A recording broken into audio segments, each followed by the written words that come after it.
Halo teman-teman semuanya, kembali lagi di YouTube channel saya, Deswita Girsang. Kali ini kita akan membahas mengenai access point. Untuk itu jangan lupa untuk like, subscribe, and comment.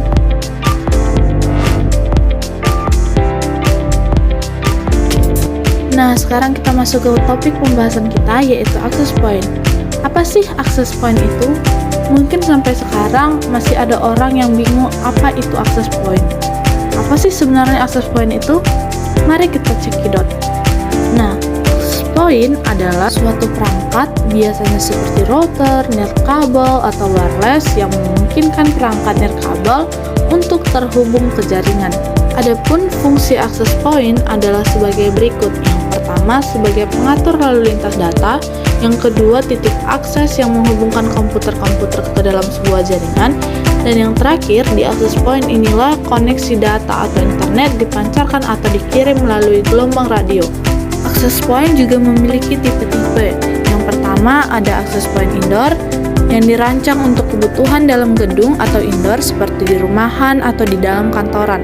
Yang kedua, ada access point outdoor untuk menghubungkan antar gedung atau antar lokasi. Yang ketiga adalah access point router yang terhubung dengan router. Nah teman-teman, access point juga memiliki jenis-jenisnya loh. Kita dapat melihat gambarnya pada layar kaca kita yang sudah tertera. Nah teman-teman, sekarang kita masuk ke perangkat access point.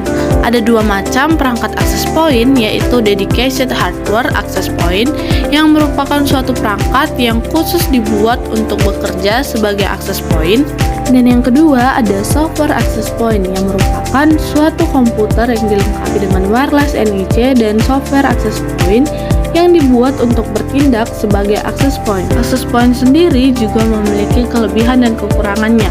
Untuk kelebihannya, sistem access point dengan melayani banyak PC tentu lebih mudah pengaturan dan komputer klien. Keuntungan kedua, bila menggunakan hardware khusus, maka tidak diperlukannya sebuah PC berjalan 24 jam untuk melayani network, dan sistem security pada model access point lebih terjamin. Kemudian, kekurangan access point yaitu kelemahannya pada konfigurasi dan adanya kelemahan pada jenis inskripsi yang digunakan. Keamanan dalam access point. Yang pertama ada WEP. Apa sih WEP itu? WEP adalah singkatan dari Wired Equivalent Privacy atau biasa disebut dengan syarat key, berarti suatu metode pengamanan jaringan nirkabel menggunakan kunci yang dimasukkan oleh administrator ke klien maupun ke access point. Yang kedua ada WPA. WPA adalah singkatan dari Wi-Fi Protected Access, adalah suatu sistem yang dapat diterapkan mengamankan jaringan nirkabel menggunakan metode pengamanan WEP yang digunakan pada implementasi keamanan jaringan nirkabel. Dan yang terakhir adalah WPA PSK atau singkatan dari Wi-Fi Protected Access Pre-Shared Key, adalah pengamanan jaringan nirkabel dengan menggunakan metode. Dengan demikian, access point dapat dijalankan tanpa bantuan komputer lain sebagai servernya. Itulah pembahasan singkat mengenai access point. Sekian dan terima kasih. Apabila ada salah kata, mohon dimaafkan. Terima kasih teman-teman semuanya. Sampai jumpa kembali.